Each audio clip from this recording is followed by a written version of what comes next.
since it's the month of the Qur'an, it's only appropriate that we speak about the Qur'an.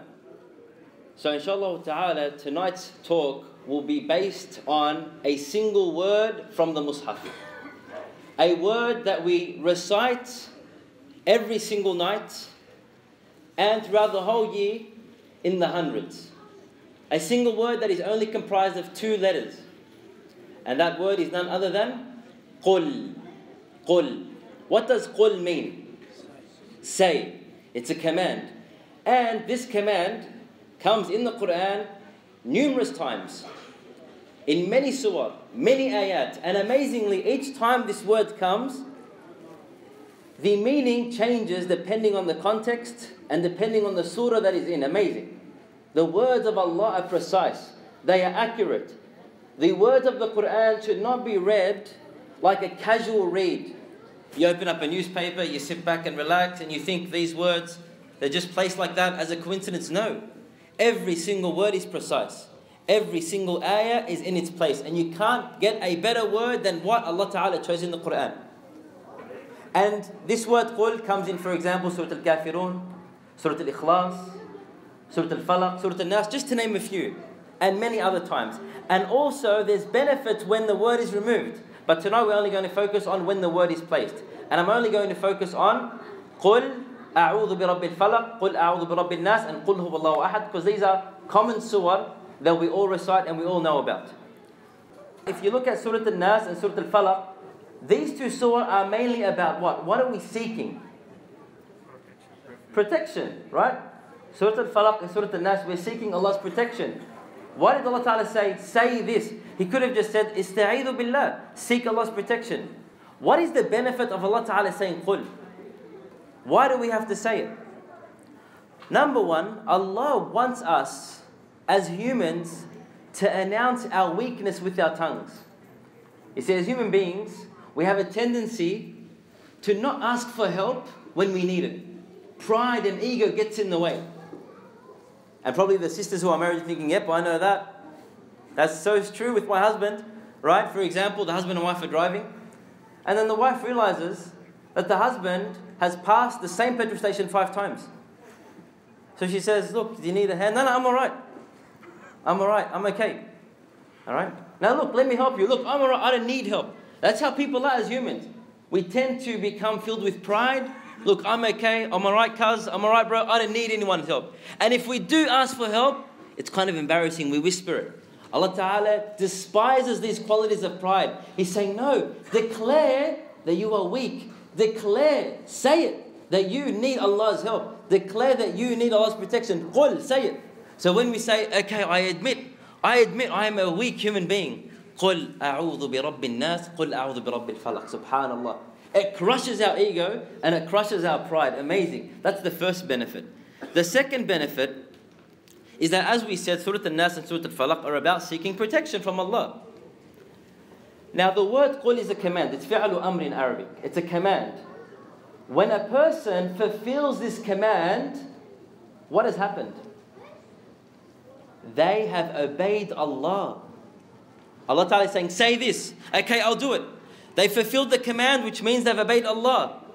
And when you obey Allah, you are in more of a position to ask. These last 2 surahs of the Qur'an are about asking for protection. Allah Ta'ala is telling us, before you enter into my protection, you need to enter into my obedience. So when Allah Ta'ala tells us to say it, Qul, and we do, we've actually entered into Allah's obedience first, and now we are in a position to ask. Amazing. Amazing. Allah placed that word out of His mercy. He wants us to enter His protection. He actually wants it.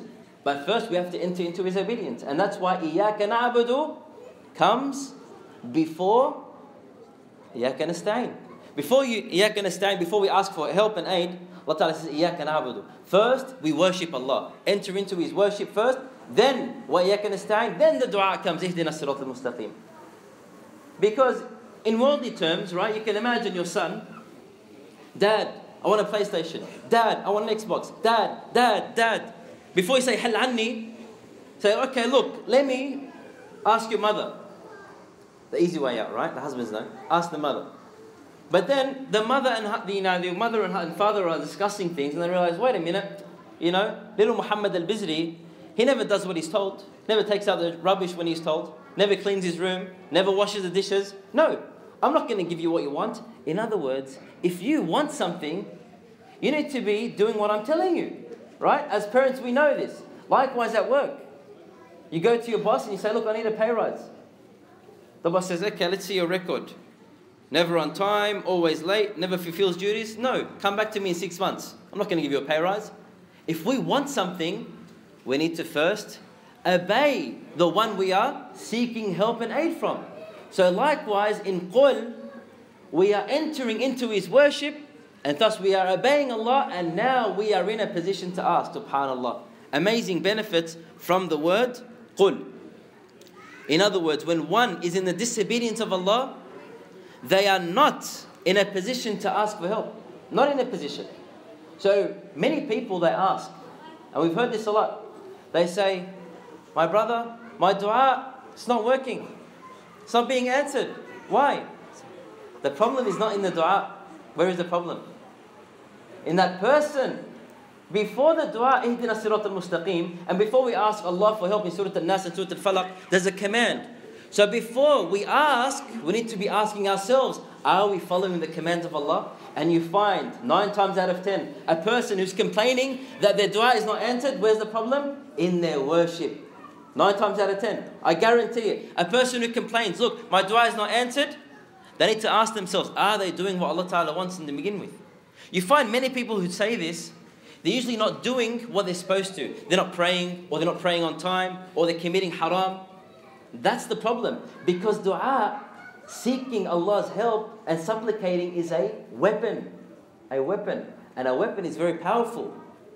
But a weapon is only powerful if you know how to use it. An AK-47, very powerful weapon. But if you don't know how to take the safety caps off, it's useless. You don't know how to aim. You're aiming it the other way around, fire it into yourself. It's useless. It's going to harm you. Likewise, dua.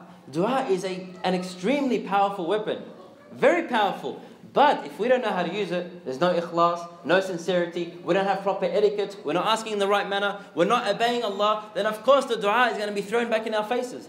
Just like that boss will throw back that request for the pay rise, and that parent will throw back that request for the Xbox and PlayStation. Likewise, Allah Ta'ala is not going to answer. So Qul does that for us. You enter into the obedience, now you enter into the protection. As for Qul huwallahu ahad, and we'll end here. Why is it Qul huwallahu ahad? Allah could have just said huwallahu ahad, right? Why Qul? Why say that? This surah, Surah Al-Ikhlas, is talking about only one subject. What is it? Tawheed, Allah, the oneness and uniqueness of Allah. Allah wants us to declare our Tawheed. He wants us to declare Iman. Iman is not only in the heart. It starts there, yes. But how many people say, look, Iman is in the heart. I don't have to pray. I don't have to wear the hijab. I don't have to pay zakah. I don't have to fast Ramadan. I've got a good heart. No. Iman is not only in the heart. It has to be manifested on the limbs and on the tongue. So by saying, when Allah Ta'ala says, Qul huwallahu ahad, and you say, huwallahu ahad, you've now declared it openly, your tawheed, subhanallah. You've shown Iman, because Iman is comprised of 3 parts. Firstly, التصديق في القلب, ثم القول على اللسان, ثم العمل بالجوارح. That's Iman. Starts in the heart, foundation is there, yes. Then, statement on the tongue, the shahada, then action on the limbs. Iman is like a seed. And a good seed, when you plant it in the ground, it's going to give you a good plant, a good fruit. But if you plant a seed and you water it, nurture it, nothing happens, what's wrong? What's the problem? The problem is the seed. It's either dead or there's no seed. Likewise, when a person has no actions, they're not praying, they're not giving zakah, they're not being good, the problem is the seed of Iman. It's either corrupted or there's no Iman whatsoever. And we've heard this many times. Look, Iman is in the heart. It's about the intention. Now, if you didn't show up for work for a whole week, the boss calls you up, Muhammad, where are you? Oh, look, boss, it was in my heart to come. I had the intention, but I couldn't be bothered. Would that be accepted? He'll say, Habibi, you and your intention stay at home for good. You're fired. Alright? Won't be accepted. A person who says Iman is only in the heart is like a person, for example, a student goes to school, does the exam, okay? He hands a test paper back blank. Didn't write anything. He says, where's the answer? No, knowledge is in the mind. That's exactly the same as a person who says Iman is in the heart. So Allah Ta'ala is teaching us Iman is not only in the heart. It starts there, yes. But it needs to be manifested on the tongue. And that's why Abu Talib, who was he? The uncle of Muhammad Sallallahu Alaihi Wasallam. Did he die as a Muslim or a kafir? Mata kafiran. He died as a kafir. Why? Because he failed to declare the tawheed on the tongue. I ask Allah Subhanahu Wa Ta'ala to bless us with the ability to understand the amazing words of the Qur'an and to not belittle the words. This is a simple word, someone would think, only comprising of 2 letters, subhanallah, but the meanings behind that are endless and amazing. Barakallahu feekum, ala husni istimaikum, wa jazakum Allahu khairan, subhanakallahumma wa bihamdik, ashhadu an la